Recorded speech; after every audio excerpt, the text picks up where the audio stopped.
They called him the Ghost of Obsidian Fang. For 21 years, Kalimvaran existed in the shadows, invisible to the wolves who ruled the fortress and disposable to those who served it. He was a beta without a voice, a servant without a future. The packmates who passed him in the corridors looked through him like he was made of smoke. But they didn't know what slept beneath his silence.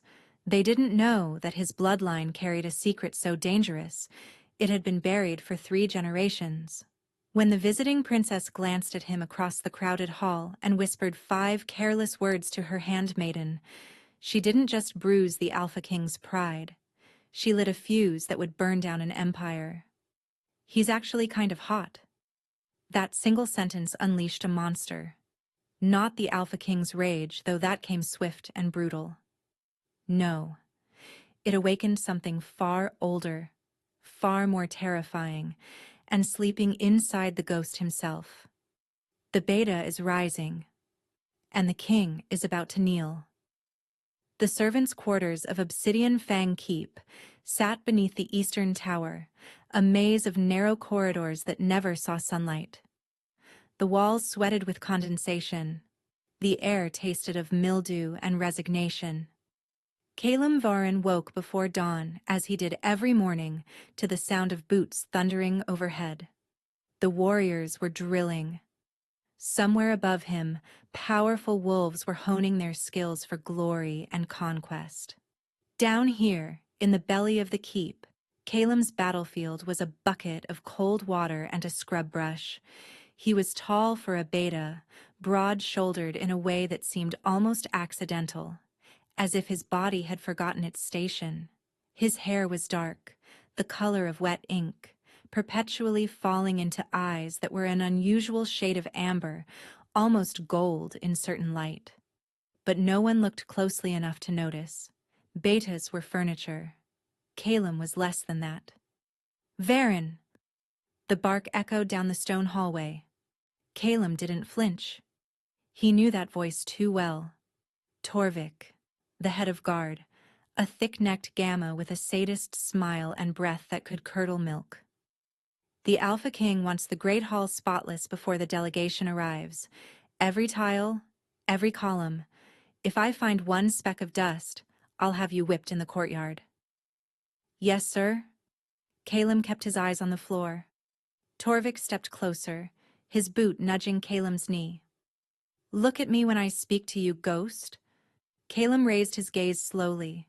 Something flickered in his amber eyes, a heat that made Torvik hesitate for a fraction of a second. Then it was gone, smothered, pushed down into whatever dark place Kalim kept his pride locked away. "Better." Torvik sneered and marched off, his laughter trailing behind him like a bad smell.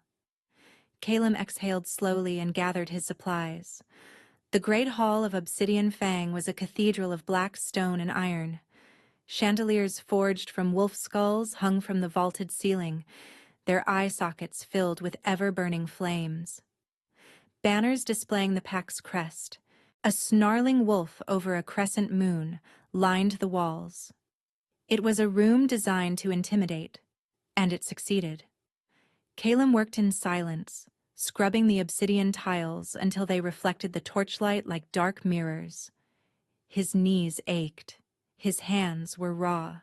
But he had learned long ago that pain was just noise, and noise could be ignored. "Well, well, the ghost is haunting the hall today." Kalim's jaw tightened. Vespera Night Hollow, the Alpha King's cousin and self-appointed tormentor of anyone she deemed beneath her, which was everyone. She glided toward him, flanked by 2 Omega girls who giggled on cue. Vespera was beautiful in the way a viper was beautiful, sleek, cold, and venomous. Her silver hair was braided with black pearls, and her dress probably cost more than Kalim would earn in a decade. "Missed a spot." She pointed a manicured finger at a tile that was perfectly clean. "I'll address it immediately, my lady." "You'll address it on your hands and knees, where you belong." She placed her heel on his shoulder blade and shoved. Kalim caught himself before his face hit the stone, palms slapping the wet floor. The Omega girls tittered. My cousin is entertaining Princess Seraphine of the Valcrest Dominion tonight. Vespera continued, circling him like a predator.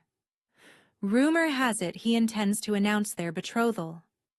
Imagine that ghost. A union that will create the most powerful alliance in centuries. And you'll be here, scrubbing the floor they dance on. She crouched down, her face inches from his. Do you ever wonder what it feels like to matter, Calum? To have someone look at you with something other than disgust? He didn't answer. He had stopped answering years ago. Vespera laughed and stood, adjusting her dress. Finish quickly. If you're still here when the guests arrive, Draven will have your tongue cut out. He doesn't like eyesores. She swept away, her entourage following like obedient shadows. Calum stayed on his hands and knees, breathing through the humiliation. Somewhere deep in his chest, beneath the layers of suppression and survival, something stirred. A growl. Ancient. Furious. Not yet, he told it. Not yet. He pushed the voice down and resumed scrubbing. But tonight was the Blood Moon Gala. Tonight, the Valcrest princess would arrive. And nothing, absolutely nothing, would ever be the same. The Blood Moon Gala transformed Obsidian Fang Keep into a fever dream of crimson and gold. Thousands of candles flickered in iron sconces. Rose petals carpeted the entrance hall, their fragrance mingling with the musk of powerful wolves arriving from every territory in the realm. Silk gowns whispered against marble. Laughter, sharp and performative, echoed off the vaulted ceilings. Calum was not supposed to be here. He had finished his duties and was meant to disappear back into the servants' quarters, invisible as always. But something had pulled him to the shadowed alcove behind the musicians' gallery. A compulsion he couldn't name. A whisper in his blood that said, "Watch." So he watched. Alpha King Draven Thorn sat upon the obsidian throne, elevated above the glittering crowd. He was devastatingly handsome in the way that storms were beautiful, dark-haired, ice-blue eyes, a jawline sharp enough to cut glass. Power radiated from him like heat from a forge. Every unmated female in the room kept stealing glances at him. Every male kept their eyes carefully averted.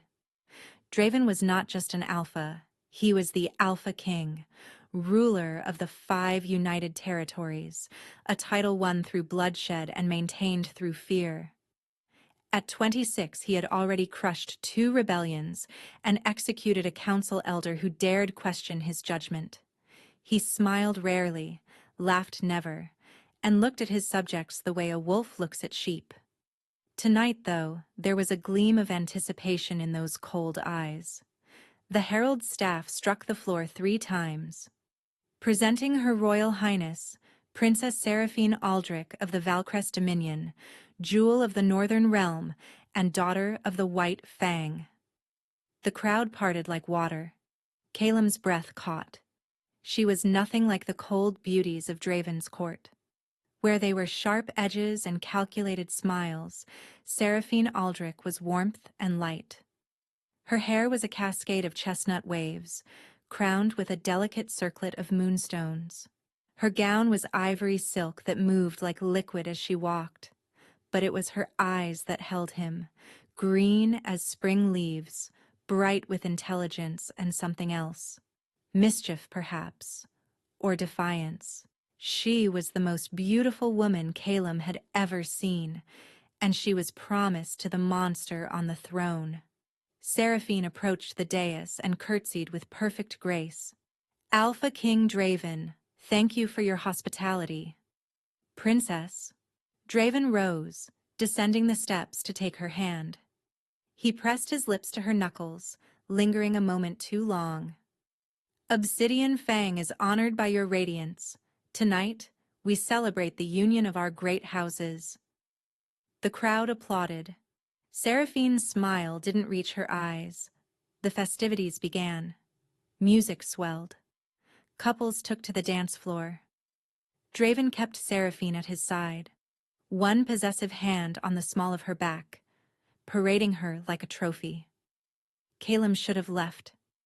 Every instinct screamed at him to retreat to the shadows where he belonged, but his feet wouldn't move. It happened during the third waltz. Seraphine excused herself to speak with her handmaiden, Ilara, a mousy girl with nervous hands who had accompanied her from Valcrest. They stood near a pillar draped in crimson silk, close enough to the alcove that Calem could hear their whispered conversation. "The Alpha King is quite attentive," Ilara murmured. "The Alpha King is quite possessive," Seraphine corrected, her tone dry. "He's looked at me all evening like I'm a brooch he's deciding whether to buy." "Shh! Someone might hear."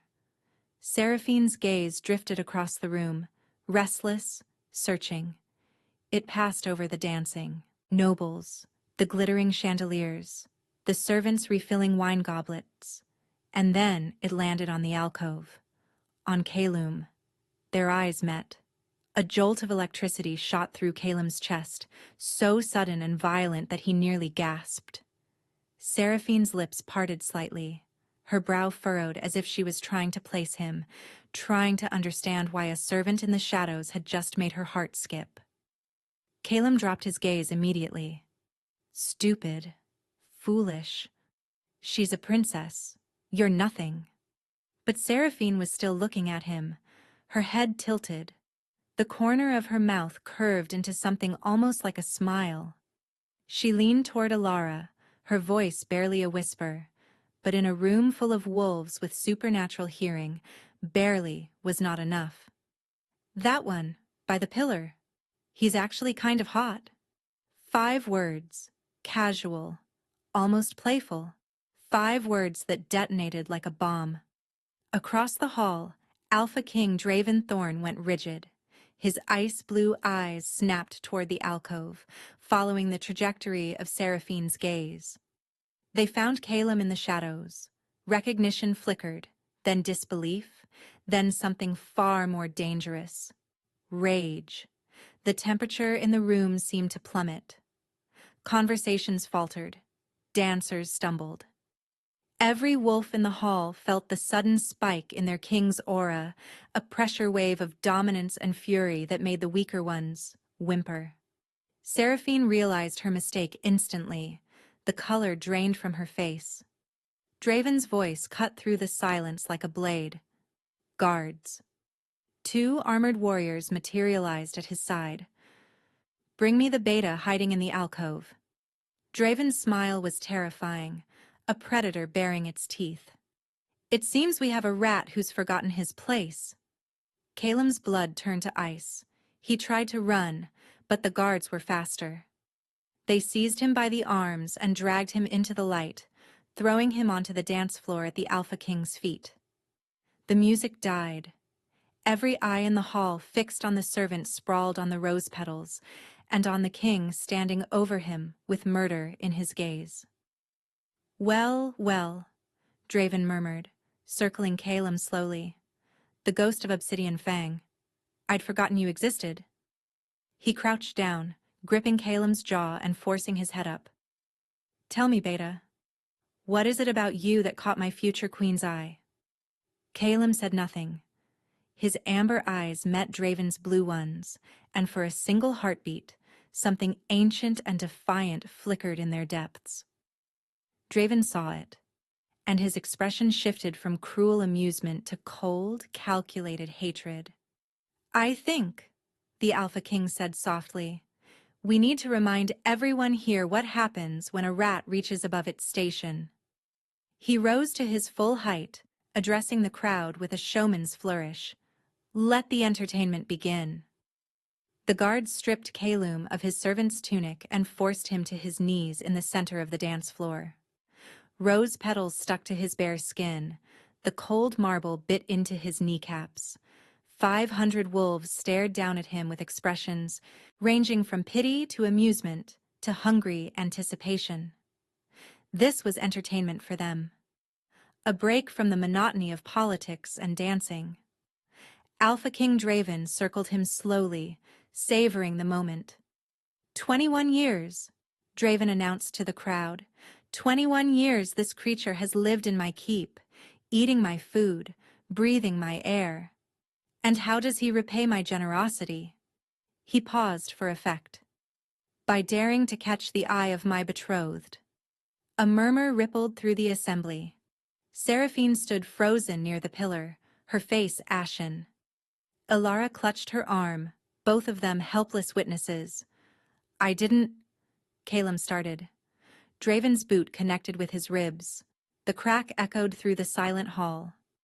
Calum doubled over, gasping, tasting copper on his tongue. Rats don't speak unless spoken to. Draven crouched down, grabbing a fistful of Calum's dark hair and wrenching his head back. You know what I find fascinating, Ghost? You have no wolf. You've never shifted. You're not even a real beta. You're just a human with a drop of cursed blood. A genetic accident that should have been drowned at birth. He released Calum's hair with a shove. Torvik. The whip. The head of guard stepped forward, a coiled leather whip in his meaty hands. His sadist's smile had returned, wider than ever. 21 lashes, Draven declared. 1 for each year he's wasted space in my territory. Let this be a lesson to all who forget their station. The first lash split the air like a thunderclap. Calum's back erupted in fire. He bit down on his tongue to keep from screaming, blood filling his mouth. He would not give them the satisfaction. The second lash. The third. By the 5th, his vision was swimming. By the 10th, the world had narrowed to a single point of agony. But somewhere beneath the pain, something else was stirring. They dare, the voice growled louder now. They dare touch what is mine. Calum's hands curled into fists against the marble. Not yet, he begged the voice. Please, not yet. No, the voice answered, ancient and terrible. Now. The 15th lash never landed. Torvik's arm froze mid-swing. A pulse of energy exploded outward from Calum's body, a shockwave of golden light that sent the head of guard flying backward into a marble column. Calum's scream transformed into something else entirely, a roar. The golden light was blinding. Guests stumbled backward, shielding their eyes, wine glasses shattered. The iron chandeliers swung wildly, their skull flames flickering as if terrified. Calum's body convulsed on the marble floor. His spine arched at an impossible angle. The wounds on his back weren't bleeding anymore. They were glowing, seams of molten gold spreading across his skin, like cracks in the earth revealing magma beneath. What is this? Draven snarled, backing away despite himself. What's happening to him? No one answered. No one could. Calum's bones began to break and reform. The sound was horrific, wet snaps and grinding cartilage that made even hardened warriors flinch. His muscles rippled and expanded. Dark fur erupted from his skin, but it wasn't the gray or brown of a common wolf. It was black as midnight, shot through with veins of burnished gold. He grew and grew and kept growing. The smell of ozone and cedar filled the hall, sharp and electric, as if lightning had struck the very floor where he knelt. Heat radiated from his transforming body in waves, causing the nearest rose petals to curl and blacken.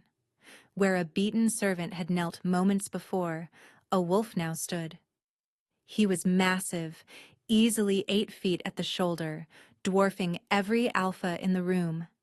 His fur seemed to absorb the light around him, while simultaneously radiating its own inner luminescence. His eyes, when they opened, were no longer amber. They were pure, blazing gold.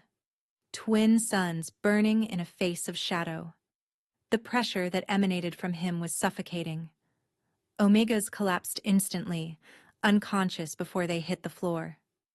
Betas and gammas fell to their knees, whimpering, unable to resist the primal command in their blood.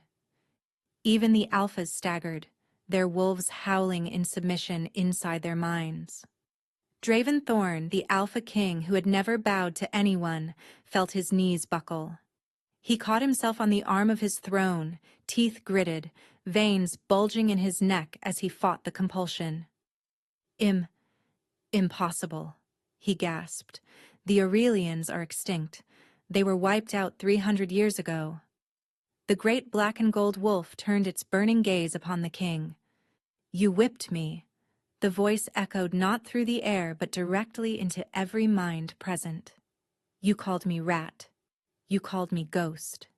You called me nothing. The wolf took a step forward. The marble cracked beneath his paw. I am Calem Varen, last son of the Aurelian bloodline. And you, little king, are sitting on my ancestor's throne. Draven's face contorted with fury and fear. Guards! Kill it! Kill it now! The elite warriors charged, shifting mid-stride into their wolf forms. A dozen alphas, the finest fighters in the realm, converging on the golden-eyed beast. Calem didn't move. He simply opened his jaws and released a roar that shook the foundations of Obsidian Fang Keep. The sound wave hit the charging wolves like a physical force, lifting them off their feet and hurling them through the stained glass windows. Glass exploded outward into the night. Cold wind rushed in, carrying snowflakes that sizzled and evaporated when they touched Calem's glowing fur. Silence fell, broken only by the groans of the fallen and the howling wind. Seraphine stood alone amidst the chaos, the only one besides Draven still on her feet. She wasn't cowering. She was staring at Calem with an expression of wonder, her green eyes reflecting his golden light. Beautiful, she whispered. Calem's massive head turned toward her. The rage in his golden eyes flickered, softened by something else when they met her gaze. Then the exhaustion hit. The first shift, especially one this powerful, drained everything. Calem's legs trembled, his vision blurred. The golden light began to fade, his form shrinking, bones reshaping with agonizing slowness. He collapsed onto the shattered marble, human again, naked and broken and barely conscious. But before the darkness claimed him, he heard Draven's voice, cold with recovered composure. Chain him in silver, wake the executioner. At dawn, the last Aurelian dies. Calem woke to the smell of damp stone and burning sage. He was not in the dungeon. That was the first surprise. The second was that he was lying on a bed of furs softer than anything he had ever touched, in a room carved from living rock, illuminated by floating orbs of pale blue light. He shot upright, immediately regretting it as pain lanced through every muscle in his body. His back, where the whip had torn him open, was bandaged with some kind of herbal poultice that smelled of pine and something floral. Easy, young one.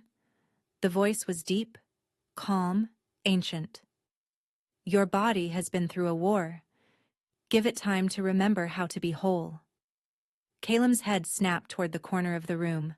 A man sat there in a high-backed chair shrouded in shadow.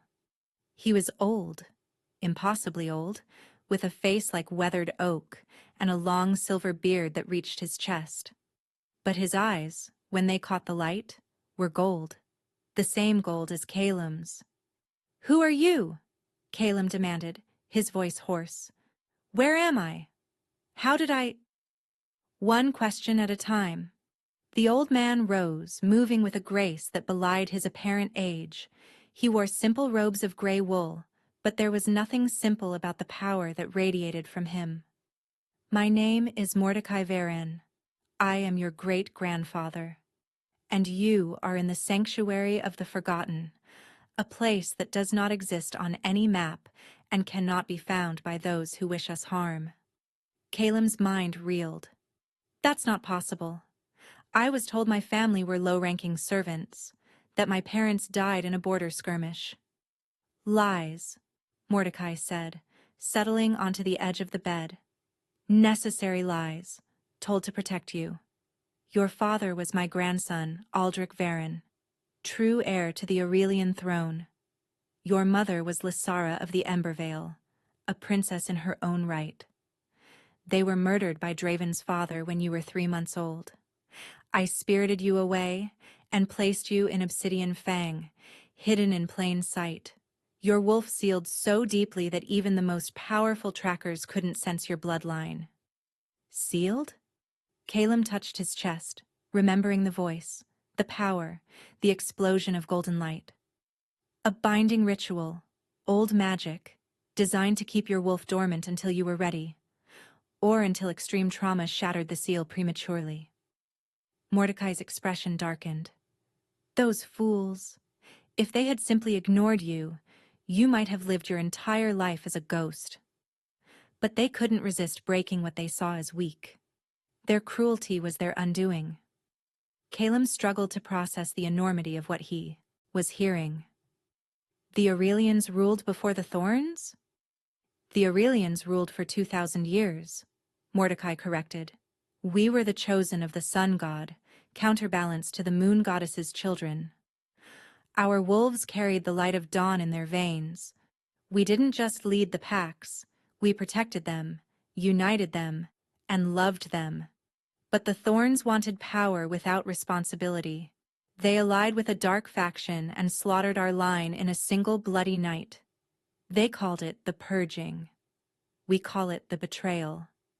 He placed a weathered hand on Calum's shoulder. You are the last of us, Calum. The last Aurelian. The last Golden Wolf. And now that you have awakened, nothing will ever be the same. Calum stared at his hands. Normal human hands. But he could feel it now. The power coiled inside him, waiting. Draven will hunt me. He'll never stop. Let him come, Mordecai said, a fierce smile crossing his ancient face. I have waited 300 years for this moment, for you. He stood, walking toward the chamber door. Rest now. Tomorrow, your training begins. Training for what? Mordecai paused at the threshold, looking back with eyes that burned like twin sunrises. To reclaim your throne, to unite the fractured kingdoms, and to make every wolf who ever called you ghost kneel at your feet. He left, the door closing silently behind him. Calum lay back on the furs, his mind spinning. Somewhere in his chest, the golden wolf stirred, content for now, but hungry. Patience, Calum told it. We have waited 21 years. We can wait a little longer.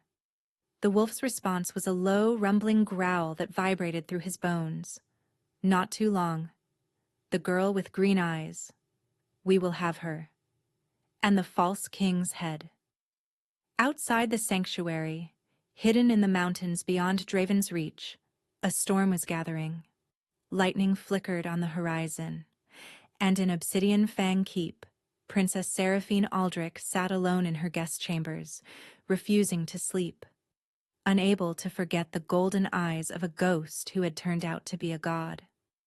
3 weeks passed in the Sanctuary of the Forgotten.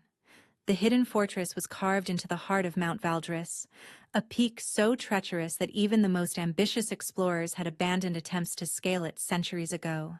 Inside, however, it was warm, lit by those strange floating orbs and heated by geothermal vents that whispered with ancient magic. Calum trained every waking hour. Mordecai was a brutal teacher. He pushed Calum past the point of exhaustion, forced him to shift and hold his wolf form for hours, and made him run through obstacle courses that would have killed ordinary wolves. But Calum wasn't ordinary. With each passing day, he felt the power inside him growing, stabilizing, and becoming something he could wield rather than something that wielded him. Again, Mordecai commanded, standing at the edge of the training pit. Calum lunged at the enchanted training dummy, his claws extended. He moved, faster than he had yesterday, faster than he had thought possible. The dummy exploded into splinters. Better. Mordecai nodded, the closest thing to praise he ever offered. Now come. There is something you must see. He led Calum through winding corridors to a chamber Calum had never entered. The walls were covered in ancient murals depicting wolves of gold battling creatures of shadow. At the center of the room stood a pedestal, and upon it rested an ancient tome bound in leather that seemed to shimmer. "The Codex of Dawn," Mordecai said reverently, "the sacred text of our bloodline, hidden here since the betrayal." He opened it to a page marked with a faded ribbon. The text was in an old language, but as Calum looked at it, the words seemed to rearrange themselves, becoming legible. "When the last sun rises from the ashes of humiliation," Calum read aloud, "when the golden wolf walks among the shadows, the fractured realms shall tremble. He shall face the usurper in the circle of ancestors, and the sun shall judge the worthy. One shall rule, one shall fall, and the mate who spoke his worth into existence shall crown him or bury him." Calum looked up, his heart hammering. The mate who spoke his worth into existence. "The princess," Mordecai confirmed. Her words at the gala weren't just a casual observation, they were a prophecy trigger. The old magic recognized her voice, her intent, and used it to shatter the seal I had placed on you. "Seraphine is my mate?" "The bond hasn't fully formed yet, but yes. Your wolves recognized each other across that crowded hall. Why do you think Draven reacted with such fury? On some primal level, his wolf knew. He sensed the connection between you, and it drove him mad." Calum's hands curled into fists. "She's still there, in Obsidian Fang. With him. For now." Mordecai's golden eyes gleamed. But not for long.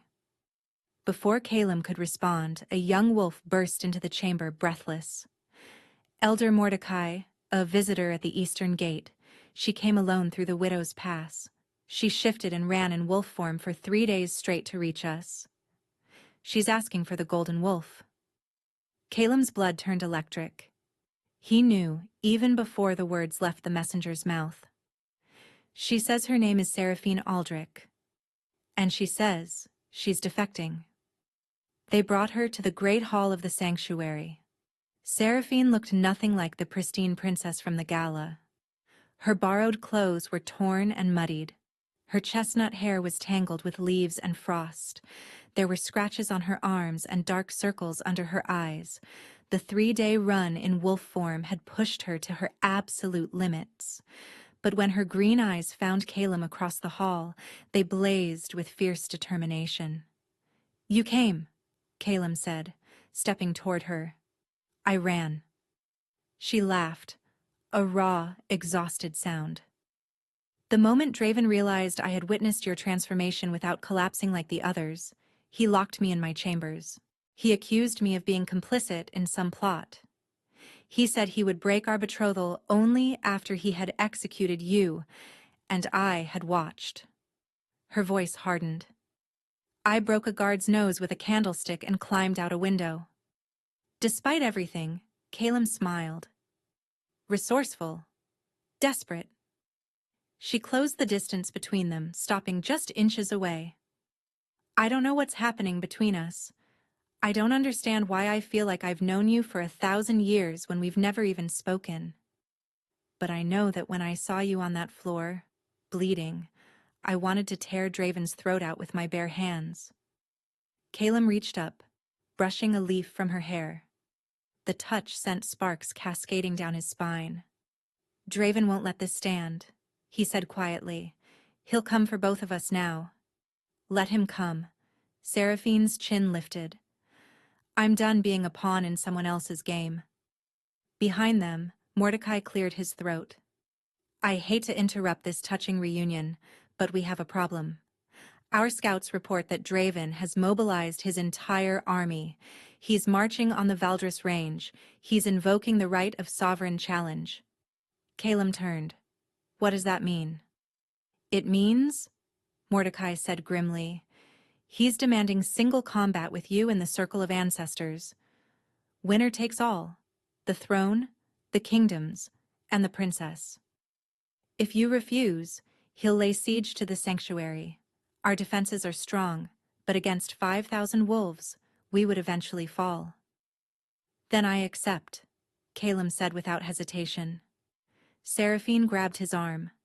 Calum, you've only been training for 3 weeks. Draven has been fighting his entire life. Calum looked down at her, and his golden eyes blazed. So have I.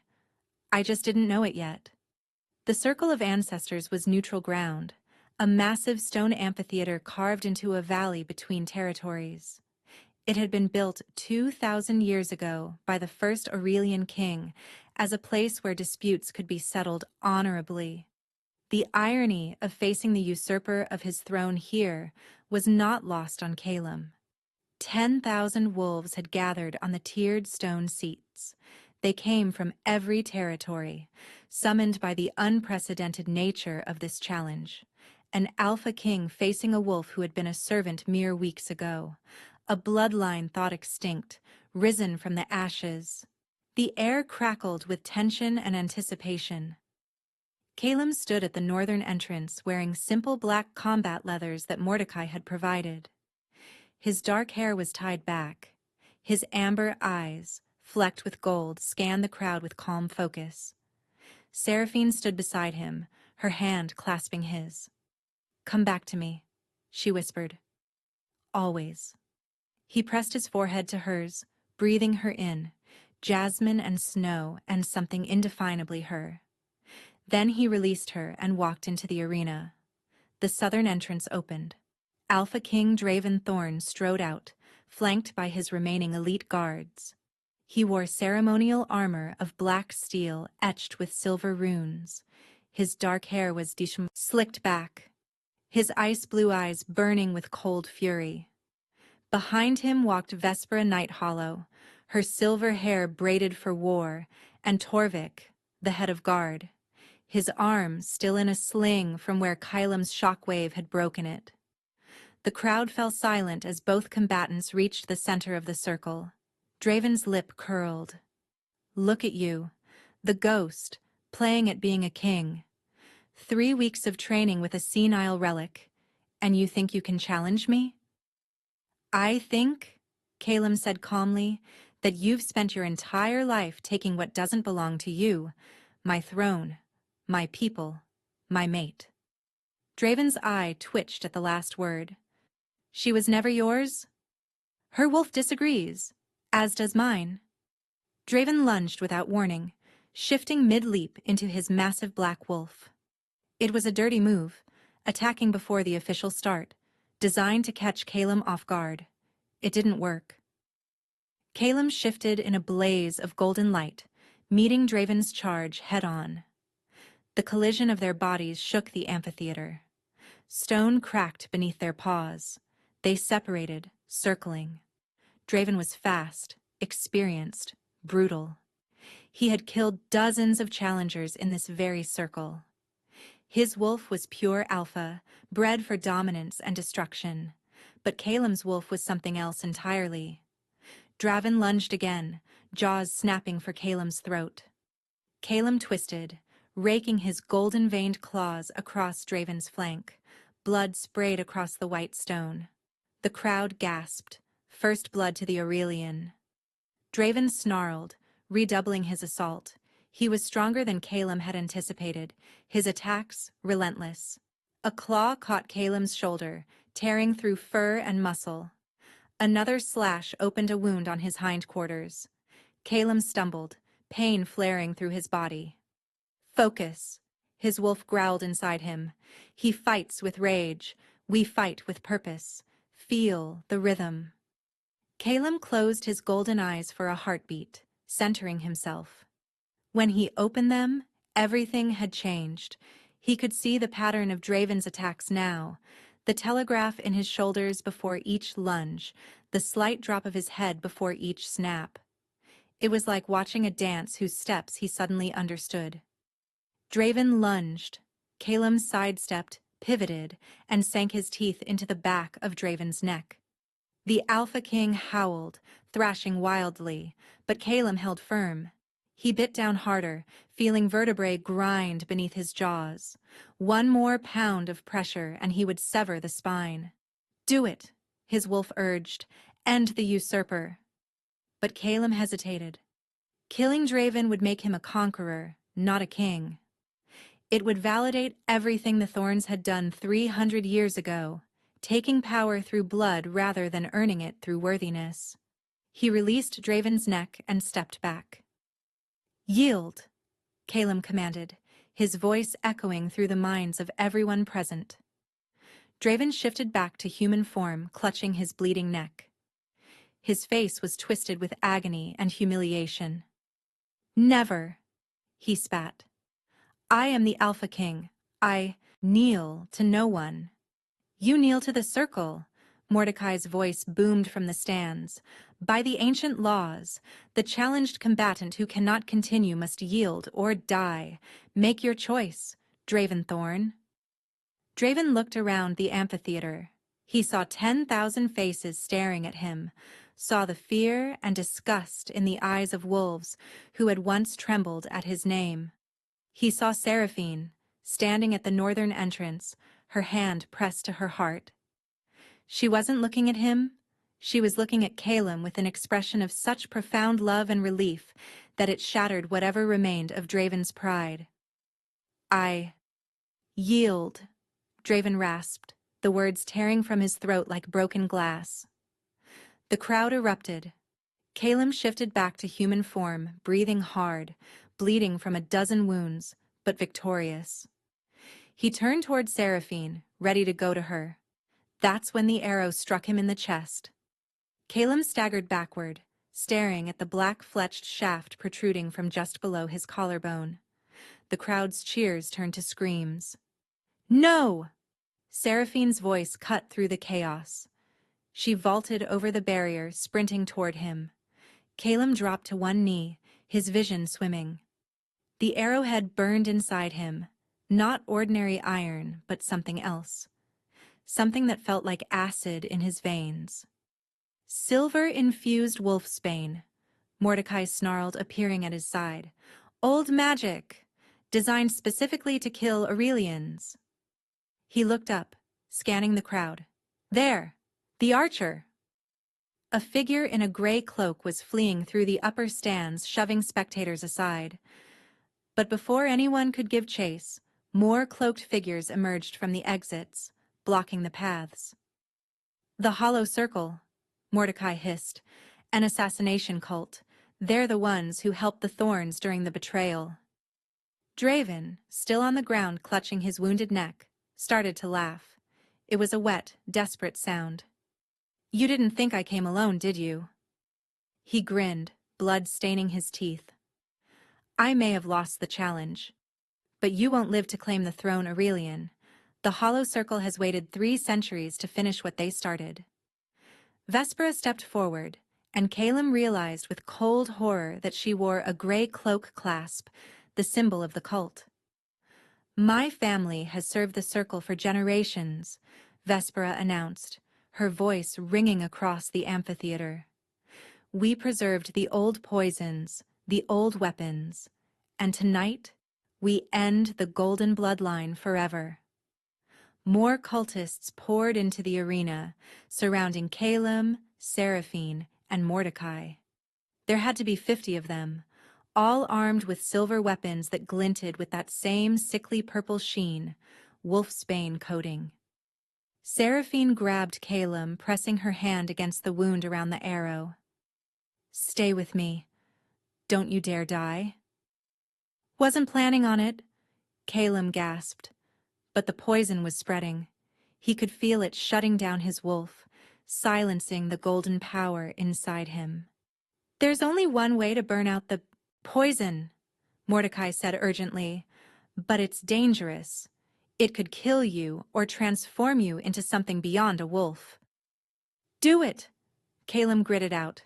Mordecai hesitated. "Do it!" The old wolf placed both hands on Calum's chest, flanking the arrow. He closed his golden eyes and began to chant in the ancient Aurelian tongue. The words were harsh, guttural, and they made the air itself vibrate. Calum screamed. Light erupted from within him, not golden this time, but white, pure, blinding white, the color of the sun at its zenith. The arrow disintegrated. The poison in his veins ignited, burning away in a cascade of agony that felt like being reborn through fire. The cultists attacked. Seraphine shifted into her wolf form, a sleek silver creature, smaller than an alpha but fierce beyond measure. She tore into the nearest cultist, protecting Calum's prone form. Mordecai stood and unleashed a wave of golden energy that sent 5 attackers flying. But there were too many. A cultist blade sliced across Seraphine's flank. She yelped, stumbling. Another cultist raised a spear, ready to drive it through her heart. Enough! The voice didn't come from Calum's throat. It came from everywhere. From the stone itself, from the sky, from the core of the earth. Calum rose, but he wasn't just a wolf anymore. His body had transformed into something beyond flesh and fur. He stood upright, a towering figure of living light and shadow, humanoid, but covered in patterns of golden flame that traced his skin like divine tattoos. His eyes were twin suns, wings of pure radiance stretched from his back, spanning 20 feet. The ancient texts called it the ascended form, the true manifestation of an Aurelian at the peak of their power, half wolf, half god. It hadn't been achieved in over 1,000 years. The cultists froze, paralyzed not by dominance, but by sheer existential terror. They were staring at something that shouldn't exist, a myth made manifest.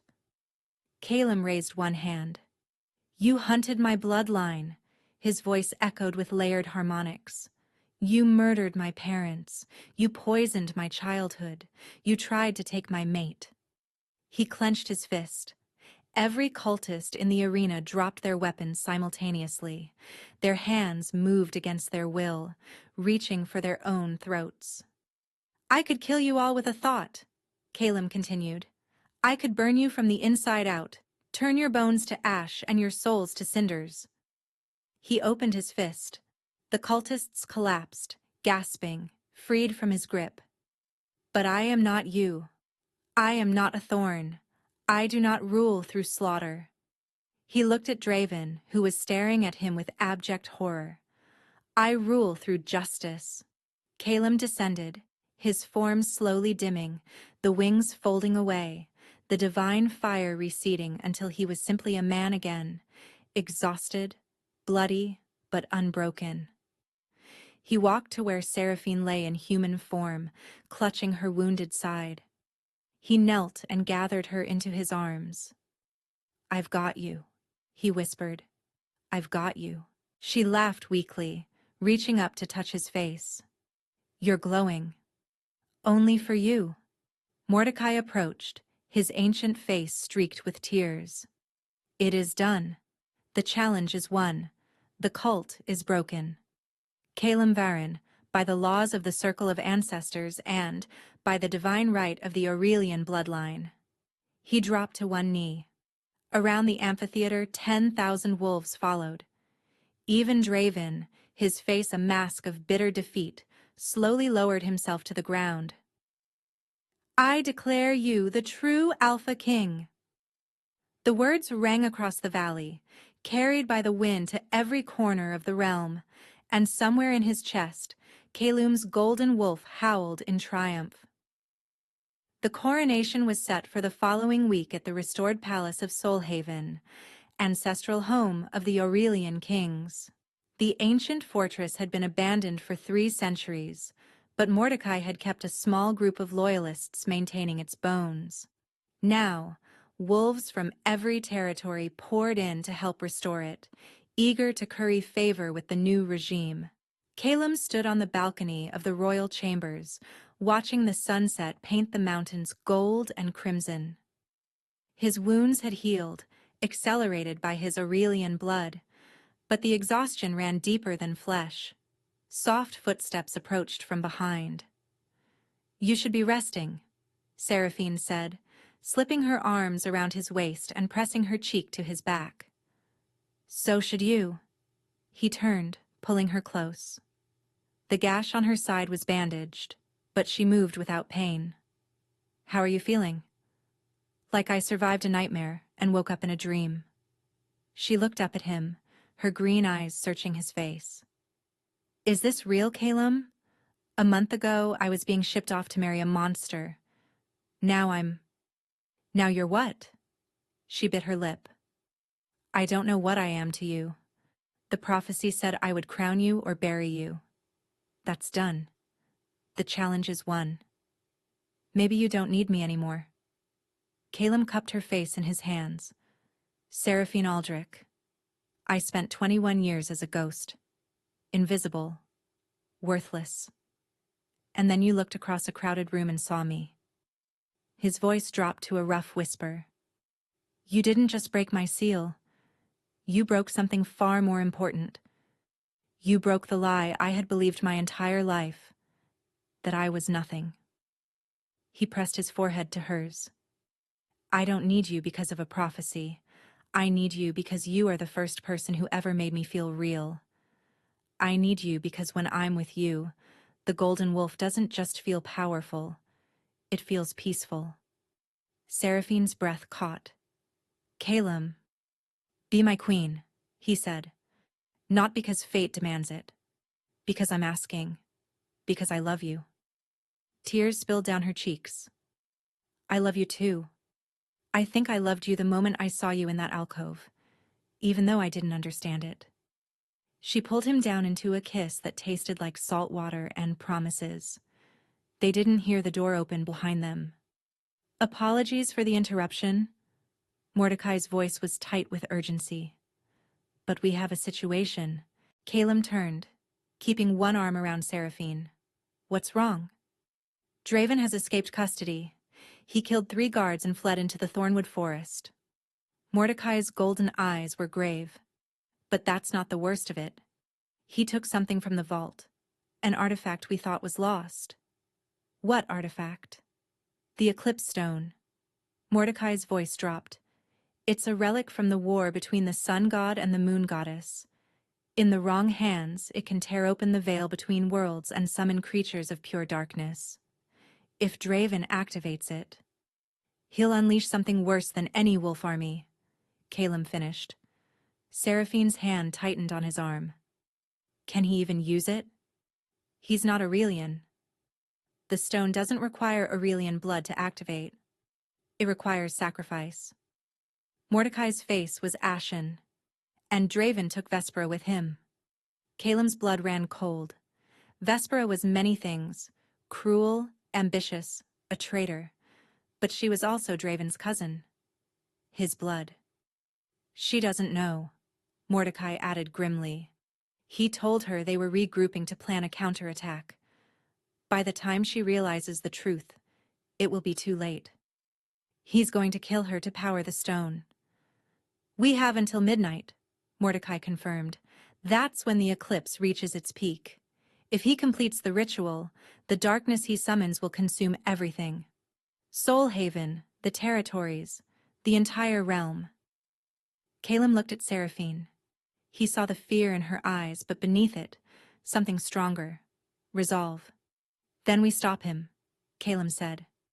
"Together," Seraphine added. They ran. The Thornwood Forest was a place of ancient evil. The trees grew so thick that no sunlight penetrated their canopy. The air smelled of rot and old blood.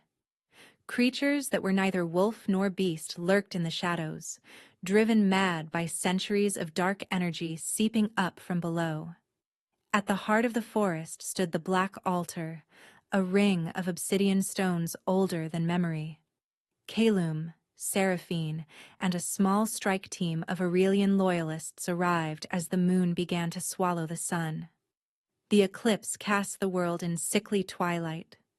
Draven stood at the center of the altar, the eclipse stone raised above his head. It pulsed with purple-black energy that made Calum's skin crawl. At his feet lay Vespera, bound and gagged, her silver hair matted with blood. Her eyes were wide with terror and betrayal. She had finally understood. "You're too late," Draven called out, his voice manic with triumph. "In 5 minutes, the veil tears open. And then, Aurelian, all your light won't save you from the darkness." "Let her go, Draven." Calum stepped forward, his golden eyes blazing. "This is between you and me. It was never just between us." Draven laughed. "It's between what you represent and what I represent. Order versus chaos. Light versus shadow. You think you can bring peace? You think these wolves will follow a king who shows mercy?" He kicked Vespera's prone form. "They respect strength. They respect fear. And when I unleash the Shadowborn, they will remember why the Thorns ruled for 300 years." He raised a sacrificial dagger. Calum moved. He shifted mid-stride, his golden wolf exploding outward. But Draven was ready. He slashed his own palm and pressed the bloody hand to the eclipse stone. The world screamed. A crack split the sky above the altar, a wound in reality itself. Through it poured darkness, not the absence of light but a living, hungry thing. Shapes emerged from the tear, creatures of nightmare with too many limbs and mouths full of void. Shadowborn. "Seraphine, get the Loyalists back!" Calum roared through the mental link. She hesitated for only a heartbeat before obeying, shifting and herding the strike team away from the altar. Calum faced the horde alone. The first Shadowborn lunged at him. He tore it apart with claws of golden fire. Another took its place, then another, then 5 more at once. They kept coming, an endless tide of horror pouring through the rift, their shrieks filling the air like breaking glass. Draven watched from the altar, laughing, the eclipse stone clutched to his chest. "You can't win! For everyone you kill, 10 more emerge. The veil will stay open until the eclipse ends, and by then, there won't be a realm left to rule." Calum was tiring. Even his Aurelian power had limits. The Shadowborn were endless, their claws tearing at his flanks, their void mouths snapping at his throat. "There is one way," his wolf said inside him. "The ascended form. Channel everything through the stone. Use Draven's own weapon against him. It could kill me. It will kill him. And it will close the rift." Calum didn't hesitate. He gathered every shred of power inside him, every drop of golden fire, every spark of divine inheritance. He felt the ascended form trying to manifest, but this time he didn't let it take shape. He compressed it. All that light, all that energy, condensed into a single point in his chest, and then he released it. Not outward, inward. He launched himself at Draven, crashing through the Shadowborn like a meteor through clouds. He collided with the former Alpha King, one hand closing around the eclipse stone, the other around Draven's throat. "This ends now," Calum said. He channeled the compressed Aurelian power directly into the stone. The artifact shrieked, a sound beyond hearing, as golden light flooded its corrupted core. The purple-black energy fought back, but it was no match for the concentrated essence of the sun god's chosen bloodline. The rift in the sky began to close. The Shadowborn dissolved, screaming, unable to exist in the presence of such radiant force. Draven screamed too, the backlash of his own weapon tearing through him. His body convulsed, his ice-blue eyes bulging, and then he was gone. Not dead in the traditional sense. Unmade. Erased by the collision of light and darkness, leaving nothing behind but ash and echo. The eclipse stone shattered in Calum's hand. The rift sealed with a thunderclap. And Calum collapsed onto the black altar, the last of his strength spent, his vision fading to gold and then to nothing. 1 month later, the great hall of Soulhaven Palace blazed with light. Thousands of candles illuminated the restored splendor of the Aurelian throne room. Banners of gold and black hung from the rafters. Wolves from every territory stood in respectful rows, their finest clothes a sea of color and silk. At the far end of the hall, upon a dais of white marble, stood two thrones. Calem Varen sat upon the larger one, dressed in ceremonial armor of gold and obsidian. The crown of the Aurelian kings rested upon his dark hair, a circlet of woven sunlight that had been hidden in the sanctuary for 3 centuries. He had survived the ritual at the Black Altar, though it had taken 2 weeks for him to wake from the coma. Seraphine hadn't left his side for a single moment.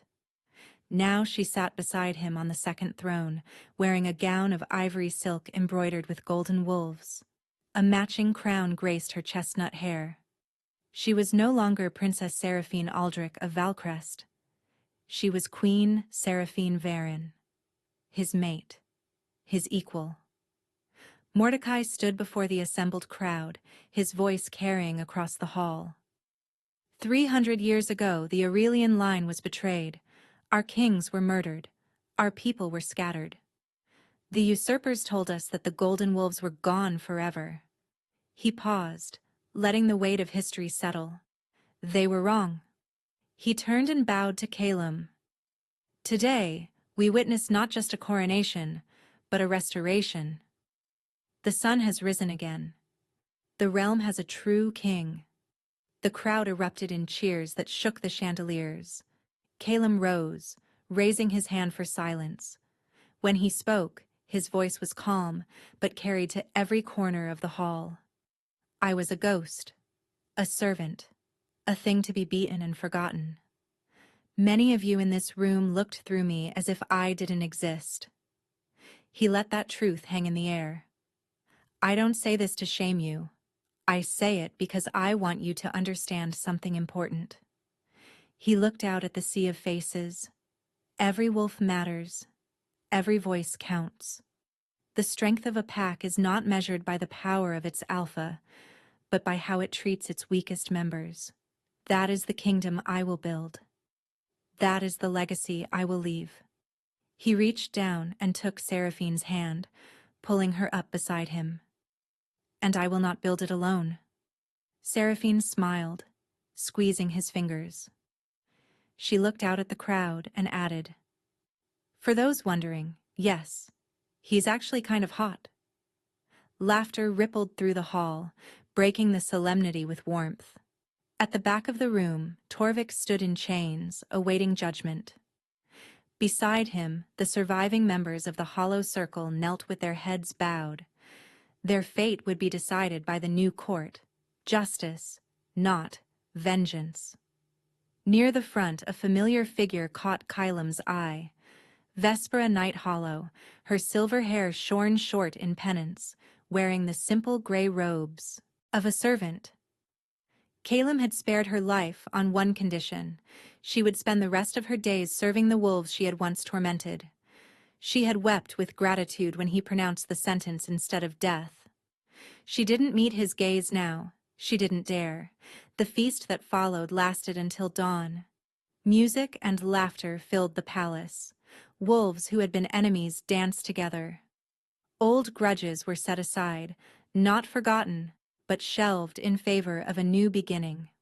As the first rays of sunlight streamed through the eastern windows, Calem and Seraphine slipped away from the celebration. They found a quiet balcony overlooking the valley, the same view that had greeted the Aurelian kings for 2,000 years. Happy? Seraphine asked, leaning into him. Terrified, Calem admitted. I have no idea how to be a king. Good. Kings who think they know everything are the dangerous ones. She looked up at him, her green eyes soft. You'll learn. We'll learn together. He kissed her forehead, pulling her close. I love you, Seraphine Varen. I love you too, Calem Varen. She grinned. My hot beta king. He laughed, a genuine sound he was still getting used to making. Below them, the realm stretched out in the golden light of morning. There would be challenges ahead, territories to unite, old wounds to heal, new enemies to face. But for the first time in 21 years, Calum wasn't invisible. He was seen. He was loved. He was home. The ghost had become a god, and the entire court was kneeling. If you enjoyed this story and want more epic tales of revenge, romance, and redemption, make sure to smash that like button, subscribe to the channel, and hit the notification bell so you never miss an upload. We drop fresh stories every single day. Thanks for watching, and I'll see you in the next one.